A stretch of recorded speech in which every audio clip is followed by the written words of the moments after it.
Medical record number 2463. Patient: Evangeline. Evie. Morcant. Age at time of admission: 13 years admission. Date: March 17, 1907. Reason for admission: hallucinatory disorders of indeterminate origin. Extreme isolation.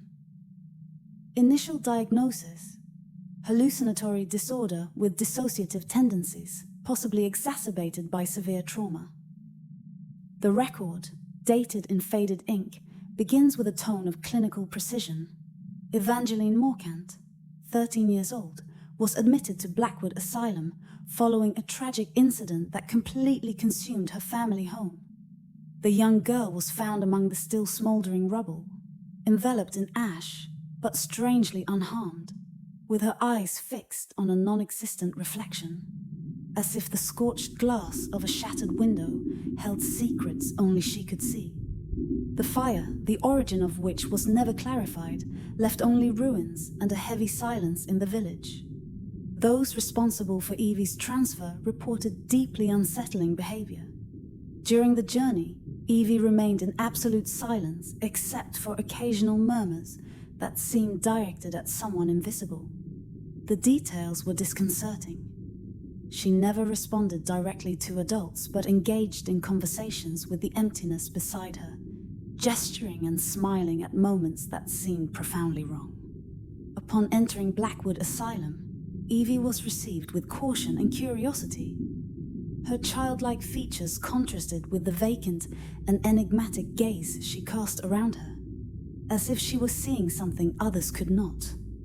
The asylum's corridors, dark and damp, carried a constant smell of cheap disinfectant mixed with the mold permeating the walls. Despite her quietness, Evie seemed to interact with the space in an unusual way. As she passed cracked mirrors, she would stop and whisper something inaudible, her eyes fixed on the fissures.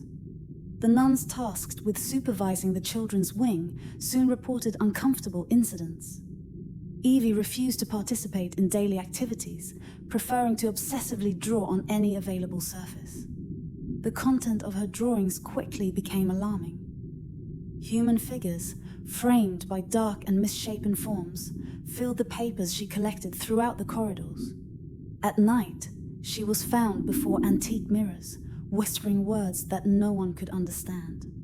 The initial diagnosis was recorded with objective clarity: hallucinatory disorder with dissociative tendencies, exacerbated by potential severe trauma. However, even the clinical reports failed to capture the essence of what Evie represented.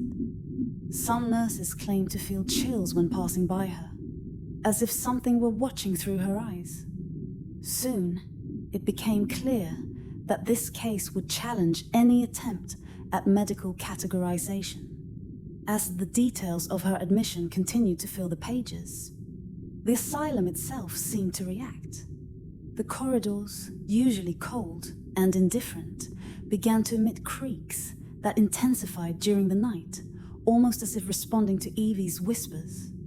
It was impossible to ignore the impression that somehow she had brought with her something that should not be there. The record concludes this section with an unofficial warning, written in hurried handwriting. Avoid prolonged eye contact. Something is wrong. There are stories that should not be uncovered.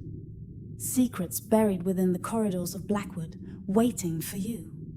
Sign up now and witness the unspeakable. But be warned, the truth never lets you go.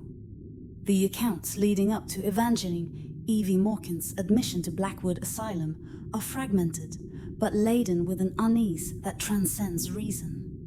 In her hometown, neighbors described her as a reserved yet affectionate child, someone who went unnoticed most of the time. However, after the fire that destroyed her home and took her family, something changed irreversibly. Witnesses reported that Evie was found sitting at the entrance of her house, now reduced to rubble, staring at a charred piece of the glass that she held with both hands. Firefighters recounted that she seemed to be murmuring names: mother, father, Ellis, but with a tone that was described as mechanical, devoid of emotion. It wasn't grief, one of them said. It was as if she were conversing with someone who was still there. In the week following the fire, Evie was temporarily taken in by a neighboring family. At first, she remained silent, except for a few whispered words as she gazed at the reflections in the windows at night. But soon, more alarming behaviors began to emerge. The family's youngest daughter reported waking in the middle of the night to find Evie standing in front of the bedroom mirror, drawing figures with her fingers on the glass, fogged by her breath. When questioned, Evie did not respond. She simply pointed at the mirror and murmured, "They are waiting." On the 5th day, the incident occurred that sealed her admission. During dinner, Evie began to draw compulsively on a piece of paper she had found in the kitchen. The host, looking over the girl's shoulder, realized that the scribbles were grotesquely detailed. Representations of her deceased family in stiff, macabre poses, surrounded by tall, hooded figures with eyes that seemed to shine. When the paper was snatched from her hands, Evie began to scream. The account of the event is disturbing. The lights in the house flickered. Evie's screams echoed throughout the space, described as something between human and animal. Neighbors rushed in, but upon entering the dining room, they found Evie on the floor, arms outstretched towards the ceiling, with an unwavering smile on her face. The windows of the room were inexplicably coated in condensation, and handprints appeared on the glass, even though no one was near them. The following day, the decision was made. A local doctor recommended admission based on a case of severe hallucination and psychological dissociation, potentially dangerous to herself and others. However, some witnesses mentioned that the decision was made with more urgency than necessary, as if the adults merely wanted to rid themselves of the girl's presence.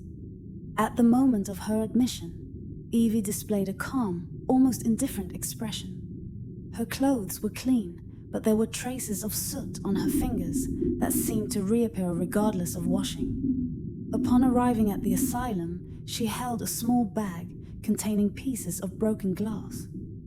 The same glass she had collected from her old home. Medical records described her physical state as normal, but with notable peculiarities. Her eyes did not maintain focus for more than a few seconds, and at certain moments appeared to follow them, even when Evie remained still. Psychologically, she was described as withdrawn, but there was an unofficial consensus among the staff. There was something about her presence that made the air feel heavier. Blackwood Asylum was not just a last resort. It was a choice made with unsettling speed, as if there was a collective desire to remove Evie from the village. Yet the atmosphere of the place seemed to accept her arrival. As she walked through the corridors on her first night, nurses reported that the lights flickered, and a distant noise, like the sound of glass breaking, could be heard in empty rooms. "She didn't just bring herself here, Pierre," commented one of the nuns. "Something came with her." The first days of Evie at Blackwood Asylum were recorded with a cold precision, yet each word seemed to vibrate with something unsaid. In the initial report, the nuns noted that she was too calm.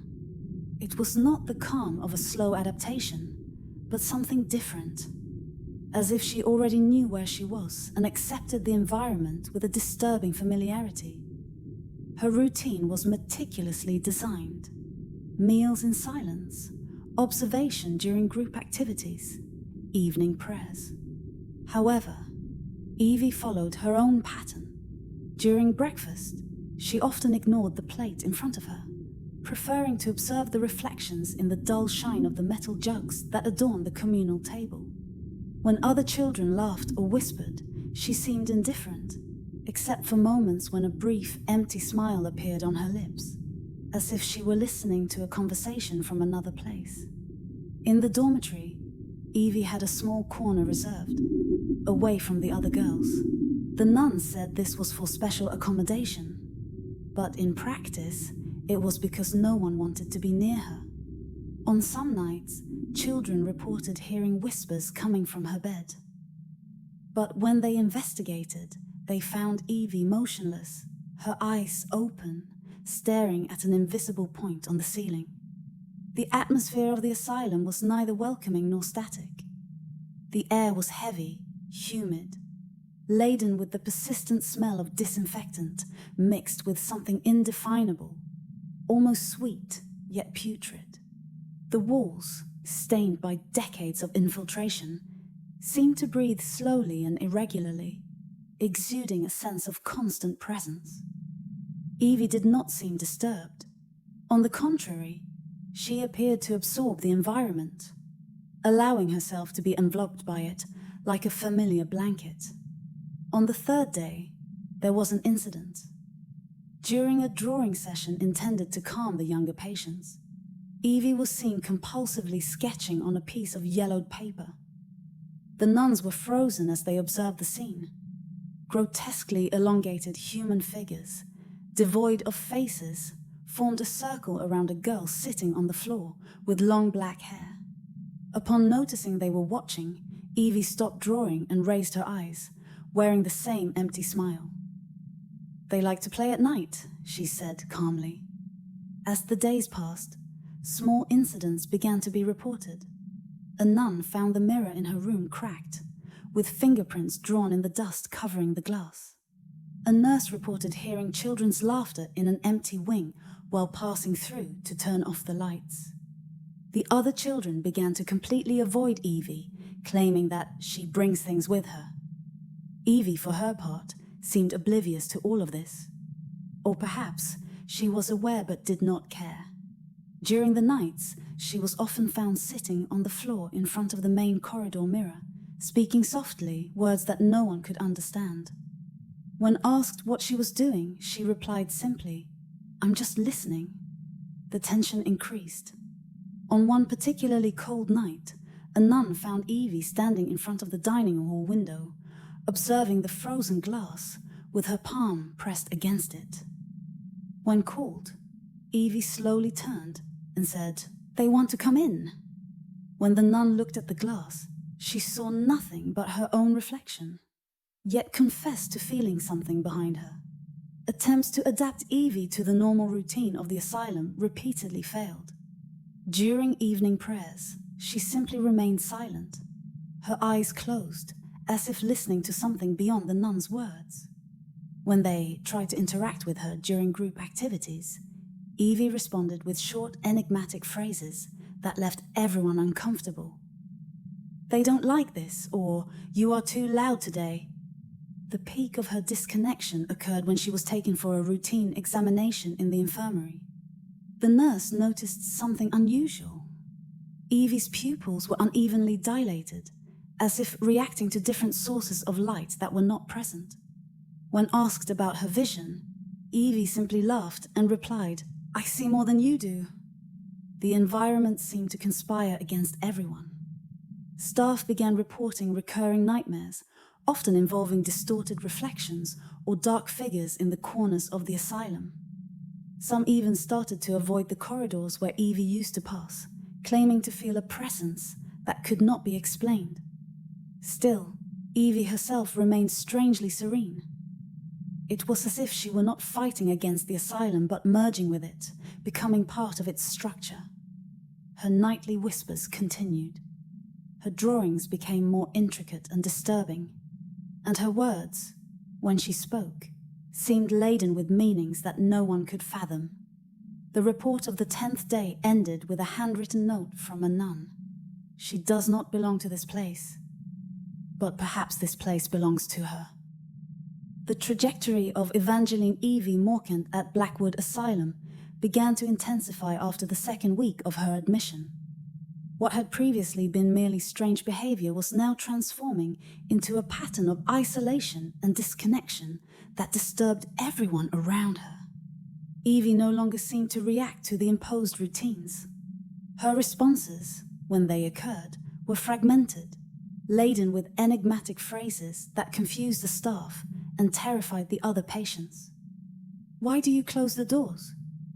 Evie once asked the nun responsible for locking the dormitory. When the nun tried to ignore the question, Evie continued, "It doesn't matter.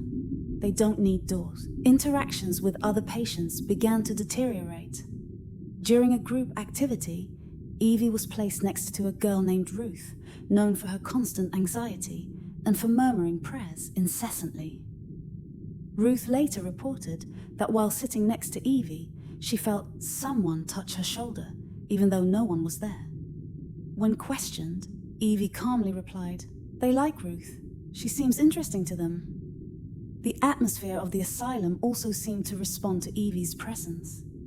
The lights flickered frequently in her wing, and the corridors took on an unusual chill even during the day. Staff began to complain of a feeling of being watched, but whenever they turned around, there was no one there. One nurse in a state of nerves reported finding Evie in the infirmary, holding a small tool made of rags and scraps of fabric. When asked to hand over the object, the girl merely murmured, "I can't. They gave it to me. It's theirs." When pressed to explain who they were, Evie looked directly into the nurse's eyes and whispered, "They are always here, but you don't want to see." Evie's psychological deterioration also began to manifest physically. There were moments when she seemed to enter an almost catatonic state, her eyes fixed on a point in space. On one such occasion, during the night, a nun found her sitting on the floor, staring at the mirror in the main corridor. The glass was fogged, but as she approached, the nun noticed small handprints scattered across the surface, as if several children had pressed their fingers against the glass. Evie looked at the nun through the reflection, her eyes fixed and disturbing, and murmured, "They are trapped here, they can't get out." The atmosphere in the asylum became even more oppressive. The other patients began to completely avoid Evie, many reporting recurring nightmares involving reflections or tall, distorted figures. One of the children said they saw people in the shadows moving behind Evie as she walked through the corridors. The staff themselves began to be affected. One nurse claimed that as she passed by Evie's dormitory door, she heard low, distorted laughter coming from inside. But when she opened the door, she found the girl lying on her bed, motionless and silent. The breaking point occurred during the third week. On a stormy night, a piercing scream echoed through the children's wing. Staff rushed to find the source of the sound and discovered Evie standing in the center of the cafeteria, surrounded by shards of glass scattered across the floor. She held a large fragment in her right hand, her eyes fixed on an empty point ahead. "You shouldn't have called them," Evie murmured as the nurses hesitated to approach. The girl raised the glass, not threateningly, but as if she were trying to see something through it. "They don't like it when things are broken." The entire cafeteria seemed to be enveloped in an oppressive silence. One of the staff members tried to move closer, but stumbled, knocking over a metal tray that echoed throughout the room. At that moment, all the windows in the cafeteria appeared to tremble simultaneously, as if an invisible force was trying to break the remaining glass. Evie was taken to the infirmary, where she remained in absolute silence, refusing to answer questions or respond to attempts at interaction. Her gaze remained fixed on nothing, but at one point she began to murmur again. Staff reported that the words were incomprehensible, but the tone seemed laden with anger or frustration, as if she were arguing with someone they could not see. The following morning, the chart recorded the following note: "Patient shows total disconnection from reality. Violent episode suggests worsening dissociative condition. Possible risk to the safety of other patients and staff." The event in the cafeteria marked the point of no return for Evie. The atmosphere of the asylum seemed to absorb her presence, while she herself began to disappear into an internal abyss that no one could reach. The first signs that Evangeline Evie Morcant was beginning to lose the thread that separates sanity from delirium, were subtle, almost imperceptible to those who weren't paying enough attention. But for the few who observed her closely, there was something profoundly unsettling in every movement, in every glance. At first, she just seemed distracted, like any child trying to process trauma.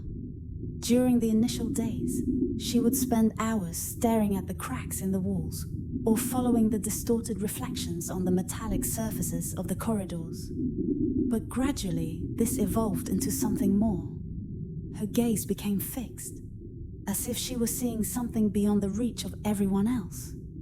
A nurse noted in the report, "She looks at things as if they were windows to another place." It was also during this period that Evie's speech began to change. Previously, her responses were vague but still fit within the logic of the world around her. Now her words were laden with a disconcerting ambiguity. A nun tried to comfort her after a failed group activity. Evie looked directly at her and said, "You are upside down. They can fix this if they want." When the nun asked who they were, Evie simply smiled, an empty and distant smile, and returned to doodling on the paper in front of her. Interactions with other patients began to reveal even more signs of her growing disconnection. During lunch, a 6-year-old girl, Alice, pointed at Evie and began to cry hysterically. No one could calm her down. When they asked why she was afraid, Alice merely murmured, "She's not alone." In the report that afternoon, it was recorded that Evie remained silent throughout the episode, but there was a strange glimmer in her eyes, as if she knew exactly what had caused the terror in the other child. Her delusions began to manifest in more concrete ways. Evie started talking to herself, but only when she believed no one was around. A nurse, listening from behind a slightly open door, reported that Evie seemed to be arguing with someone, but her words were fragmented and incoherent. "No, that's not how it is. They don't understand." "Yes," I said. "I don't want this anymore. Stop." When confronted, Evie denied having said anything, but there was something in the tone of her denial that made the nurse step back. The atmosphere in the asylum seemed to conspire against her. Or perhaps she was conspiring against it. Evie often stopped in the middle of the corridors, as if she were hearing something that others could not grasp.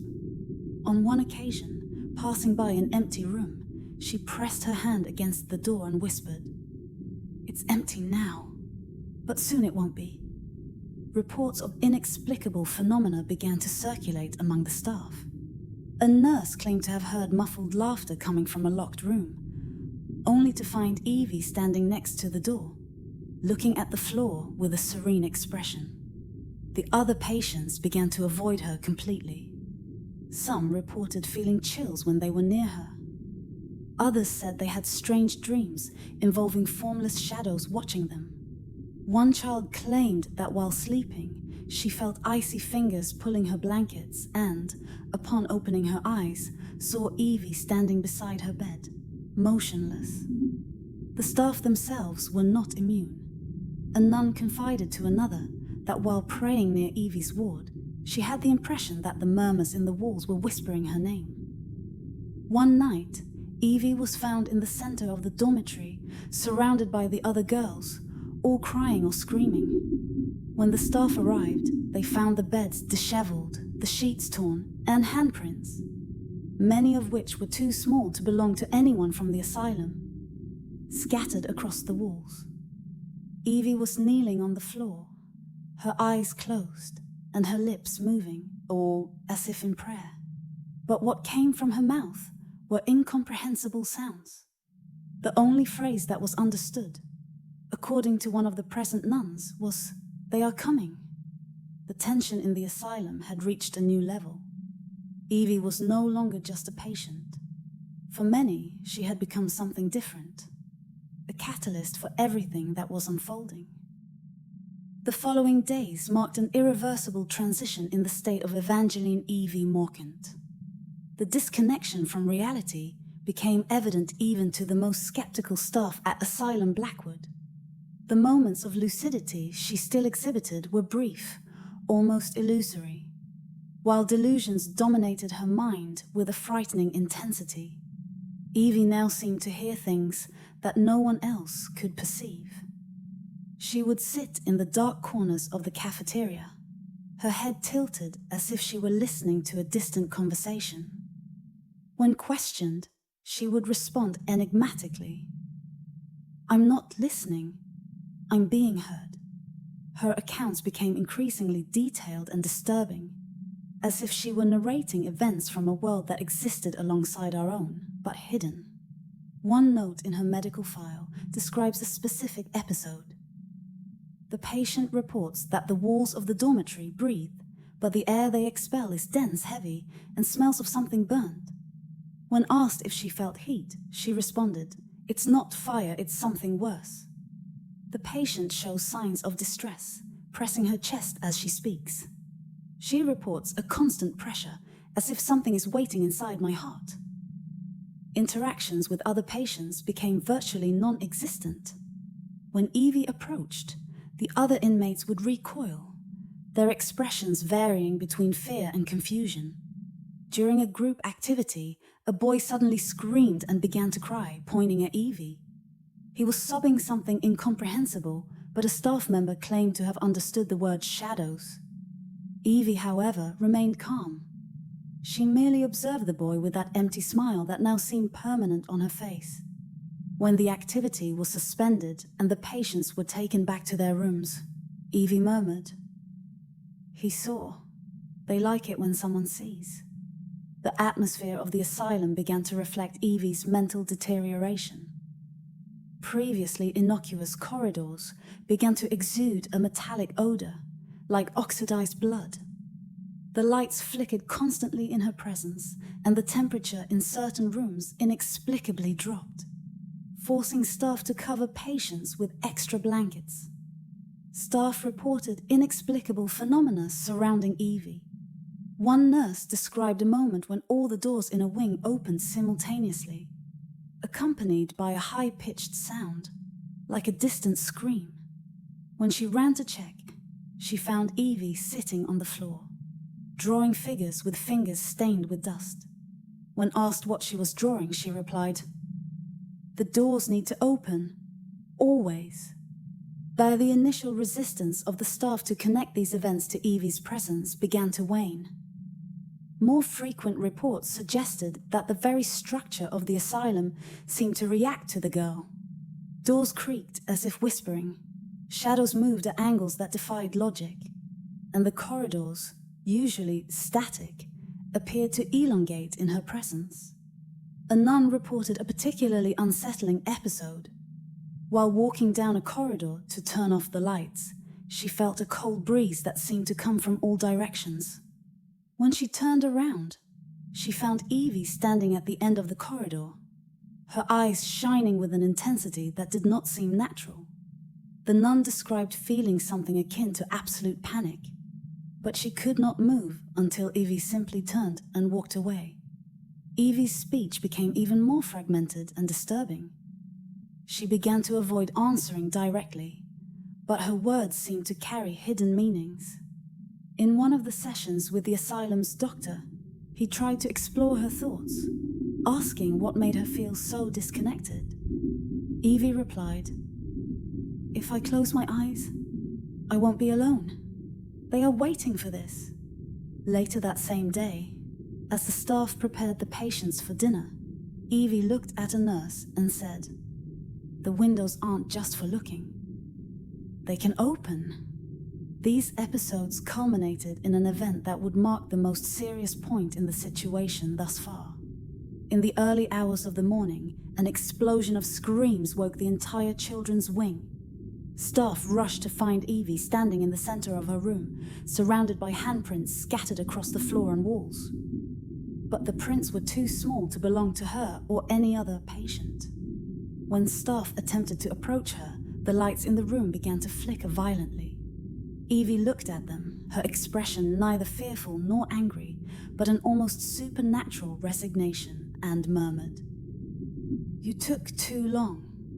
What initially seemed to be merely a fantasy of a troubled mind soon took on a life of its own, and the whispers turned into screams.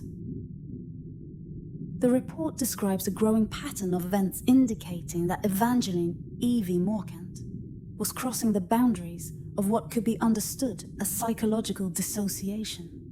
Her behaviours, once merely disturbing, began to become so intense and unpredictable that Asylum Blackwood started to document the episodes with unusual frequency. At first, there were the whispers. Evie would spend hours sitting in her dormitory, speaking softly and constantly to what appeared to be an invisible interlocutor. A nurse reported that when attempting to listen to what Evie was saying, she felt a pressure in her head, accompanied by a sensation that the environment around her was compressing. The patient was questioned about her words, but she responded with a disjointed phrase.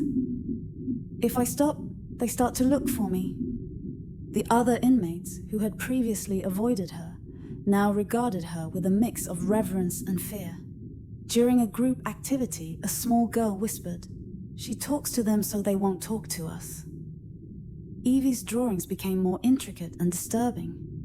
A nurse found a piece of paper with symbols that seemed to form impossible patterns, like a maze that could not be solved. Evie was nearby, her eyes fixed on the opposite wall, repeating the word, "opening." When the nurse tried to take the paper away, Evie gripped her arm with surprising strength for someone her age and murmured, "If you erase this, they won't have anywhere to go." That night, something changed. Staff reported that the lights in Evie's wing began to flicker irregularly. The air felt heavier, as if a storm was about to form inside the building. An inmate in the room next to Evie began to scream, claiming that there was something under her bed. But upon investigation, nothing was found. Evie, for her part, was found sitting in the center of the room, tracing symbols on the floor with her fingers. The surface was marked with perfect lines, as if drawn with a ruler, yet no object had been used. She appeared to be in a deep trance, her lips moving silently. When a nun attempted to call her, Evie slowly lifted her eyes and said, "Everything is in place now. Just the final touch is missing." The staff began to avoid Evie's wing, claiming to feel inexplicable chills and hear whispers that seemed to come from nowhere in particular. A nun commented that while passing through the corridor, she had the impression that the ceiling was lower, as if the very space was compressing. Meanwhile, other inmates reacted in increasingly extreme ways. Some began to report nightmares involving tall, misshaped shadows watching them. Others claimed to see reflections of Evie in the mirrors, even when she was not in the room. The turning point occurred one dawn when a scream tore through the silence of the asylum. Staff rushed to Evie's dormitory and found her standing before her bed, staring at the opposite wall. The temperature in the room was so low that everyone could see their breath. Evie did not react to the presence of the staff until one of them touched her shoulder. She then slowly turned and said, "They are halfway there. Can't you see?" The lights began to flicker violently, and one of the mirrors in the dormitory shattered without explanation. Evie, however, remained unshaken. She walked to the center of the room, where the marks on the floor seemed to glow subtly, and calmly said, "Now they can enter." The incident left the staff bewildered, but no one could report exactly what had happened. Some believed it was a case of collective hysteria, but others were certain that something far beyond that was at play. The records from Asylum Blackwood indicate that the climax of Evangeline Evie Morcant's case occurred one night with no clear warning. The patient had spent the day in almost complete silence, occasionally moving her lips as if articulating invisible words. Staff reported a growing discomfort when passing by her ward, with reports of sudden chills and an inexplicable feeling of weight, as if the very air were denser. At 3 in the morning, the screams began, initially muffled, as if coming from a distant point, but soon louder and sharper, reverberating through the corridors and waking the entire ward. Staff rushed to Evie's dormitory and found the door open, the lights flickering violently. The air was frigid and a metallic odor permeated the environment. Evie was crouched in a corner, her hands covering her ears as she rocked back and forth. She was whispering something incomprehensible, but as they drew nearer, the staff realized her words were not coming from a single voice. The sound seemed to echo in different tones, as if several people were speaking at once. When a nurse tried to touch her, Evie slowly raised her head. Her gaze was empty, but her lips continued to move, producing sounds that seemed to change in intensity and language. Then, with a clearer and more distinct voice, she said, "You shouldn't have come." The lights went out for a few seconds. When they returned, Evie was at the center of the room. The walls around her were marked with symbols that no one recognized, drawn with what appeared to be blood. Staff reported that the markings seemed to pulse slightly, as if they were still alive. One of the inmates, who had fled the dormitory upon hearing the screams, later stated that, when looking through the glass of the door, he saw shadows moving around Evie, even though no one else was in the room. He described the shadows as tall and slanted, as if observing from above. The staff began to murmur among themselves that there was something about Evie that transcended any known diagnosis. A nun stated that when looking directly at her during the episode, she felt as if Evie was no longer there but something else was occupying her space. A nurse described a similar sensation, comparing it to standing before a deep hole where light does not enter. Evie was taken to the infirmary in a catatonic state.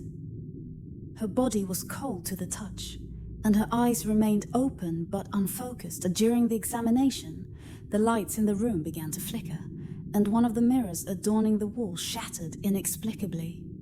The doctor conducting the examination noted in the medical record, "Patient displays signs of extreme trauma and total dissociation. Unexplained episode during examination included electrical failure and environmental damage without visible cause." The following morning, staff found Evie's room completely empty, except for a single shard of glass on her pillow. The piece seemed to reflect something that no one could identify. A nun stated that when holding the shard, she felt a strange warmth and heard low whispers. Other inmates began to mimic Evie's behaviour. A child was found scribbling the same symbols on her bed, while another repeatedly chanted, "They are coming, they are coming." The authorities at the asylum decided to isolate Evie completely. Her room was sealed, and staff could only interact with her through a small opening in the door. However, even in isolation, the events did not cease. Lights continued to flicker, shadows were seen moving through the corridors, and objects were found displaced in impossible shapes. A mirror in the corridor reflected something that was not present in the real environment. The figure of a child with long black hair, standing beside anyone who passed by. It seemed as if the very space around her began to change, distorted by something that no one could name. The file of Evangeline Evie Morcant records her last weeks at Asylum Blackwood as a period of total disconnection from reality. The patient entered a state of almost complete physical inactivity, alternating between long periods of silence and incomprehensible murmurs. Staff reported that in her presence, the environment seemed to change. Temperatures would suddenly drop, shadows would stretch in inexplicable ways, and sounds of footsteps could be heard in empty corridors. In the last attempt at direct interaction, Evie was found sitting on the floor of her room drawing the same intricate and impossible symbols once again. When asked what they meant, she slowly raised her gaze and said, "It's the map. They already know where to go." The lights in the room flickered out for a brief moment, and when they returned, Evie was motionless, her eyes wide open and fixed on the ceiling, as if she were observing something invisible. She remained in this state for 3 consecutive days, refusing to eat or speak. On the morning of 27 March 1907, Evie disappeared from her room. The official report describes the scene as impossible to explain. All doors and windows were locked from the outside, and no signs of escape were found. The only object left in the room was a shard of glass on the pillow, marked with patterns that seemed to trace the same symbols as her drawings. Staff and patients reported strange sensations in the following days. A nurse claimed that, when looking at the glass, she saw her own reflection moving independently of her.